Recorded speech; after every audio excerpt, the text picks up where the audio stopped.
Hey guys, today we're going to be talking about structuring and writing our blog. So, when you've got your core subject down and you know exactly what you're going to be talking about, you want to create an outline of your blog so that you understand the flow and that you can kind of make sure that it's got some sort of logic to it.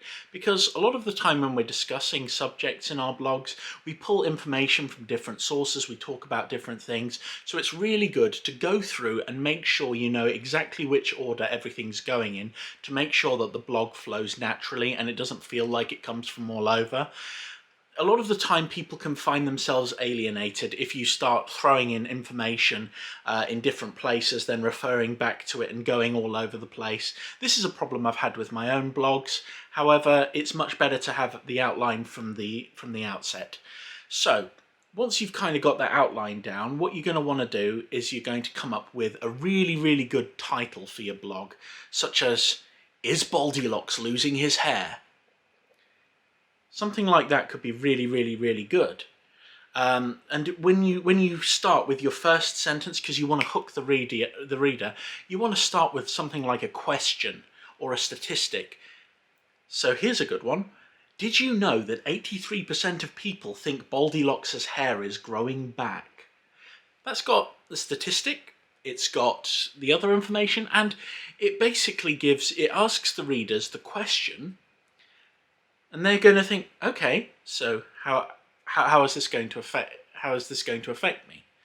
Now, there are a couple of little tricks which I will get into in a later video, in which this kind of question format can be answered really well in a way which will help your site rank, but I will get onto that later.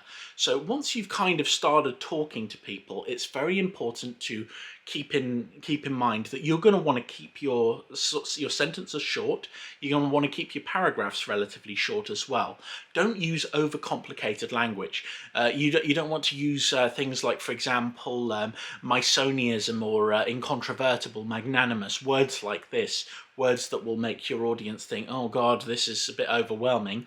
You want to keep your blog as simple as possible and try and humanize it, make it very human. And occasionally, it's always good to break your blog up with an image here or a video there. I very much like putting video in my blogs because it's a good way of increasing the watch time of like my YouTube videos, things like that, because they're usually the things that I blog about. And when you've kind of got this kind of like images, infographics, things like that you fill your blog up with, it's a lot more appealing to the eyes. It breaks it up so that people can digest the information as they're going through. So you've got like a smooth flow where people really understand where the blog is going. They've got the images, the visuals that support everything, and on top of that, they've not got anything which is alienating. Basically, Bertolt Brecht came up with the idea, used Verfremdungseffect, or the idea of making things strange so that people would be disconnected. But when you're writing a blog and you're actually creating something like that, you want to suck your audience in and you want them to start following you, because when they're reading your stuff and you're cultivating like the relationship with an audience and you're speaking to them in terms that they can understand, and in a way which is human rather than very robotic like me. When you've got that, it's much easier for people to be following through and feel more comfortable. And when they're comfortable, you can then put things like calls to action in blogs. So, for example, when they're reading something, you can give a recommendation. For example, let's say I was trying to sell Content Studio on one of my websites, and I've got an affiliate link for that. So what I would potentially do is, if you'd like to try out Content Studio today, click here.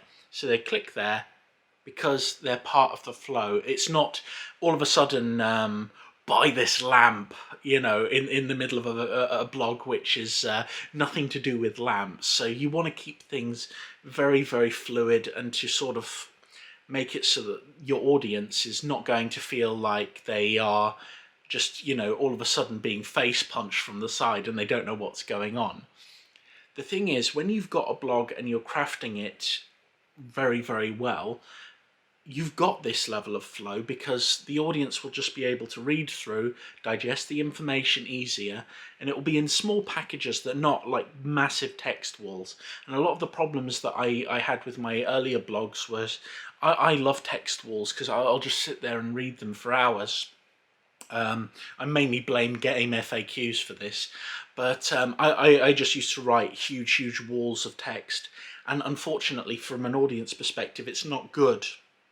So the advantages of writing a blog and having this kind of flow where it's easy to read, digest and enjoy is that when people are on the blog, they're not going to think, well, I don't want anything to do with this, this is not helping me, or if you're using complicated language like haecity and quiddity and things like that, they're going to be like, what the heck is going on, man? And they're not going to want to really flow with the blog, so they're going to move off it. And your goal when you've got a blog and you've got people who are coming onto it is you want to keep people on that blog as long as possible. Even if you don't sell a product or you don't get someone to follow through or click an affiliate link or something like that, you want to keep people on the blog as long as possible. And you will find that when you've written quite a few blogs, you'll find there's one or two which really resonate with people. So look at the style with these kind of blogs, find out what is working well with your audience and write more of the same kind of style. So when you've got that, you're going to be able to write a really good blog. Now, very important, I always mention this, make sure that you're writing at least 1,500 words in your blog. Make sure it's detailed, make sure you go into great depth. It's very important to do this, because the more information that you're providing on a subject in the blog, the higher the chance that that blog is going to rank. And 1,500 words is very good for competitive blogs. There's people who recommend 500, 750. I'd say double 750 at least. You know, even for a small town, mainly because you want to be the authority in the area, you want that blog to do well. So when it comes down to it, even if you're doing affiliate marketing, even if you're like a ClickBank affiliate or something like that, you are really going to want those people to come to you.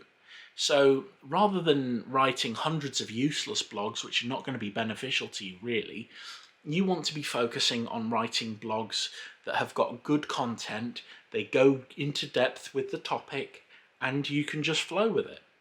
Anyway, I'm going to start rambling in a few moments, so I'm going to cut it here, and hopefully we'll find out more in the next part. Later!